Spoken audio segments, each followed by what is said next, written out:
So I'm often asked the question, why did you write Frictionless?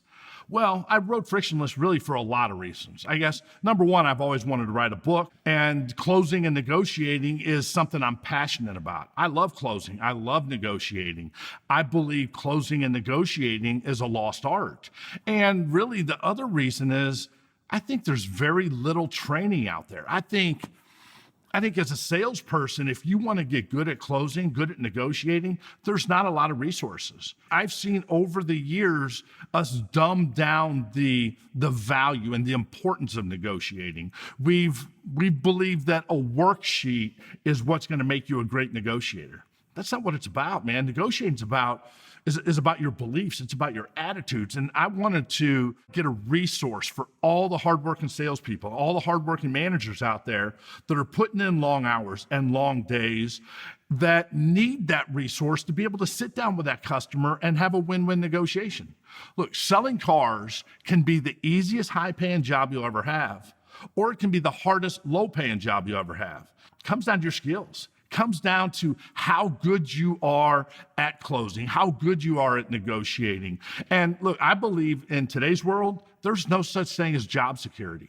There's no job security, but there is career security.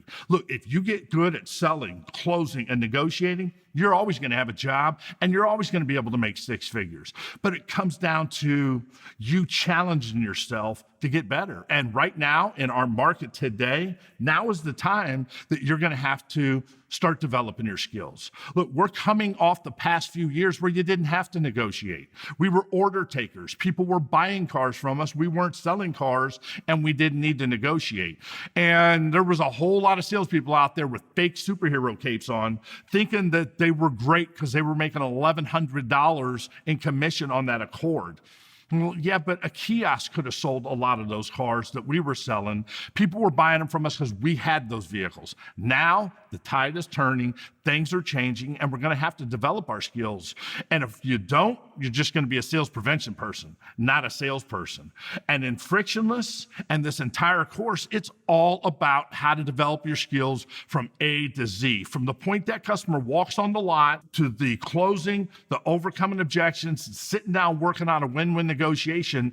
That's what I wanted to supply you. So throughout this course, make sure, take notes, work on your skills, but most important, you got to practice, man, and you got to practice between customers. So always remember this, sales, it's a zero-sum game.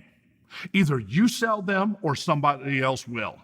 Look, you could be the nicest person in the world to that customer that never sold them a car. That salesperson down the street that sells them, they're not going to be paying you a referral fee because you were weaker in Circus Lemonade and couldn't close them. So you need to step up and realize either you close them or someone else will. I always say, you either close or take the C off, you lose. You're either a closer or take the C off. But bottom line, sales, it's a zero-sum game. Either you close them or someone else will. You don't get paid if they buy from a salesperson down the street. You either close or you lose.